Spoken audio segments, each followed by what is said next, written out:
വരുവാൻ കഴിവുള്ള 1,00,000 കിലോമീറ്ററോളം ദൂരമുള്ള ഞരമ്പുകളാണ് മനുഷ്യ ശരീരത്തിലുള്ളത്. 605ഓളം പേശികളുണ്ടെന്ന് ചിരിക്കണമെങ്കിൽ 40ഓളം പേശികൾ ചലിക്കണം. ഇത്രമാത്രം മനോഹരമായി സൃഷ്ടിച്ച ഈ ശരീരത്തിലേക്ക് നോക്കിയാൽ തന്നെ നമ്മളെ സൃഷ്ടിച്ച സൃഷ്ടിതാവായിരിക്കുന്ന ദൈവത്തെ കുറിച്ച് മനുഷ്യനറിയാം. പക്ഷെ മനുഷ്യന് മനസ്സില്ല. അവന് തോന്നിയതുപോലെ നടക്കണം. കാരണം ഇത്രയേ ഉള്ളൂ, ദൈവത്തോട് മത്സരിക്കുന്ന ദുഷ്ടനായിരിക്കുന്ന പിശാചിന്റെ അല്ലെങ്കിൽ ഇബ്ലീസിന്റെ ഇഷ്ടമനുസരിച്ച് ജീവിക്കാനാണ് മനുഷ്യന് താല്പര്യം.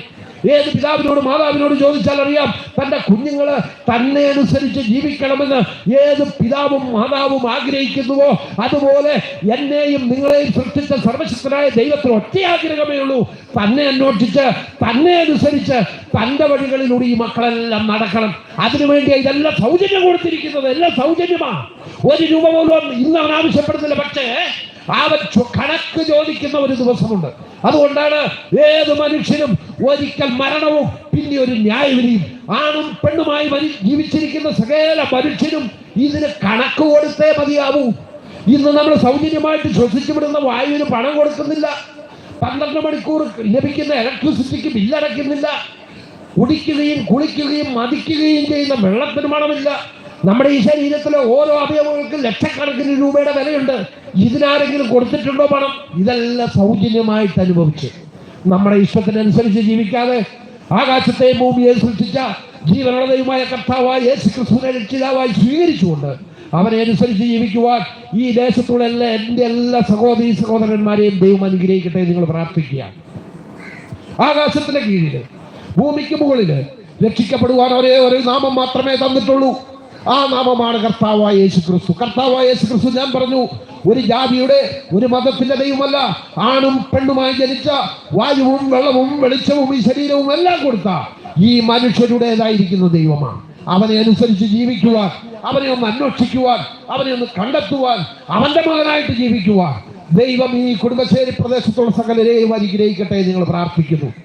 ഈ ദേശം അനുഗ്രഹിക്കപ്പെടട്ടെ നിങ്ങൾ പ്രാർത്ഥിക്കുക. ഈ പ്രദേശത്തുള്ള ഓരോ വ്യക്തികളും, സമാധാനമില്ലാത്ത സന്തോഷമില്ലാത്ത ഓരോ വ്യക്തികളും ജീവനുള്ള ദൈവത്തിന്റെ നാമത്തിലുള്ള സന്തോഷവും സമാധാനവും അനുഭവിക്കുവാനിടയാകട്ടെ നിങ്ങൾ പ്രാർത്ഥിക്കുന്നു. ഓരോ കുടുംബത്തെയും കലക്കുന്ന, പ്രശ്നങ്ങൾ ഉണ്ടാക്കുന്ന, രോഗമുണ്ടാക്കുന്ന, മനസമാധാനം ഇല്ലാതാക്കുന്ന സകല പൈശാചിക ശക്തികളെയും ജീവനുള്ള ദൈവത്തിന്റെ നാമത്തിൽ ഞങ്ങൾ ശാസിച്ച് പ്രാർത്ഥിക്കുക. ഞങ്ങളെ കേൾക്കുന്ന എൻ്റെ സഹോദരന്മാരും സഹോദരികളുമായിരിക്കുന്ന എല്ലാവരും യേശുക്രിസ്തുവിന്റെ നാമത്തിൽ അനുഗ്രഹിക്കപ്പെടട്ടെ. നിങ്ങൾക്കും യേശുക്രിസ്തുവിനെ കണ്ടെത്തി അവന്റെ മകനായിട്ട് ജീവിക്കുവാൻ, അവന്റെ മകളായിട്ട് ജീവിക്കുവാൻ ഈ ദിവസം, ഈ ദുഃഖ വെള്ളിയാഴ്ച ദിവസം ഒരനുഗ്രഹമായി തീരുമാനാകട്ടെ. സകലത്തെയും അടക്കി വരിക്കുന്ന ദൈവം നിങ്ങളോട് ഈ ദൂതറിയിക്കുവാൻ ഞങ്ങളെ ഈ പ്രദേശത്തേക്ക് അയച്ചിരിക്കുക. ഈ ആലോചന കേട്ട എല്ലാവർക്കും ഞങ്ങളുടെ സ്നേഹവന്ദനം ഒരിക്കൽ കൂടി അറിയിക്കുന്നു. ദൈവനാമം മഹത്വപ്പെടുമാറാകട്ടെ. ക്രൂശിന്റെ വഴി എന്ന സമാധാന സന്ദേശ യാത്രയിലെ ഒരു ലഘു സന്ദേശം നിങ്ങൾ കേട്ടുകഴിഞ്ഞു. നിങ്ങൾ ആരെങ്കിലും യേശുക്രിസ്തുവിനെ അധികമായി അറിയാൻ ആഗ്രഹിക്കുന്നുവെങ്കിൽ ഞങ്ങളെ സമീപിക്കുക. കുന്നമംഗലം എൻലൈറ്റൻ ചർച്ചിന് നേതൃത്വം നൽകുന്ന സഹോദരൻ ആന്റണിയെ സമീപിച്ചാൽ നിങ്ങൾക്ക് അധികമായി യേശുക്രിസ്തുവിനെ കുറിച്ച് അറിയുവാൻ കഴിയും. ക്രൂശ് ഒരു മതവിഭാഗത്തിന് വേണ്ടിയോ ഒരു പ്രത്യേക ജനത്തിന് വേണ്ടിയോ ഉള്ളതായിരുന്നില്ല, മറിച്ച് മനുഷ്യകുലത്തിന്റെ പാപത്തിന്റെ പരിഹാരത്തിന് വേണ്ടിയുള്ളതായിരുന്നു. യേശുവിനൊപ്പം ക്രൂശിക്കപ്പെട്ടത് 2 കള്ളന്മാരാണെന്ന് ബൈബിൾ പറയുന്നു. അതിലൊരുവൻ യേശുവിനെ തിരിച്ചറിഞ്ഞപ്പോൾ മറ്റവൻ യേശുവിനെ കുറ്റപ്പെടുത്തി. യേശുവിനെ തിരിച്ചറിഞ്ഞവൻ ഇങ്ങനെ പറഞ്ഞു, എൻ്റെ പാപത്തെ എന്നോട് ക്ഷമിക്കണമേ. ക്രൂശിലെ ശിക്ഷാവിധിയിലായിരുന്നിട്ടും ക്രൂശിലെ ബദ്ധപ്പാടിലായിരുന്നിട്ടും തന്നെ തിരിച്ചറിഞ്ഞ ആ മനുഷ്യനോട് യേശു മറുപടി പറയാൻ ശ്രദ്ധിച്ചു എന്നുള്ളത് പ്രധാനപ്പെട്ട ഒരു കാര്യമാണ്. യേശുവിന്റെ മറുപടി മറ്റൊന്നുമല്ലായിരുന്നു, നീയും ഇന്ന് എന്നോടുകൂടെ പറുദീസയിലിരിക്കും. ഞങ്ങളെ കേൾക്കുന്ന പ്രിയ ഉടുമ്പശ്ശേരി നിവാസികളോട് ഞങ്ങൾക്ക് പറയാനുള്ളത്, തെറ്റിനെ തിരിച്ചറിയുക, സമൂഹത്തെ ശരിയായ ദിശയിൽ നയിക്കുക, അതാണ് ക്രൂശിന്റെ ലക്ഷ്യം. ക്രൂശ് ക്രിസ്ത്യാനിക്ക് വേണ്ടിയുള്ളതോ ഒരു ജനവിഭാഗത്തിന് വേണ്ടിയുള്ളതോ പ്രസംഗിക്കുന്ന ഞങ്ങൾക്ക് വേണ്ടിയുള്ളതോ ആയിരുന്നില്ല, മറിച്ച് തെറ്റിനെ തിരിച്ചറിയുന്ന ഒരു കൂട്ടം ആളുകൾക്ക് വേണ്ടി അവരെ സ്നേഹത്തിന്റെ പാതയിൽ നടത്താൻ, 2 ഉള്ളവൻ 1 ഇല്ലാത്തവന് കൊടുക്കണമെന്ന് പഠിപ്പിച്ച, ശത്രുവിനെ സ്നേഹിക്കാൻ പഠിപ്പിച്ച, ഉപദ്രവിക്കുന്നവർക്ക് വേണ്ടി പ്രാർത്ഥിക്കാൻ പഠിപ്പിച്ച യേശുക്രിസ്തു ലോകത്തിന് നൽകിയ ഏറ്റവും വലിയ സന്ദേശമായിരുന്നു ക്രൂശ്.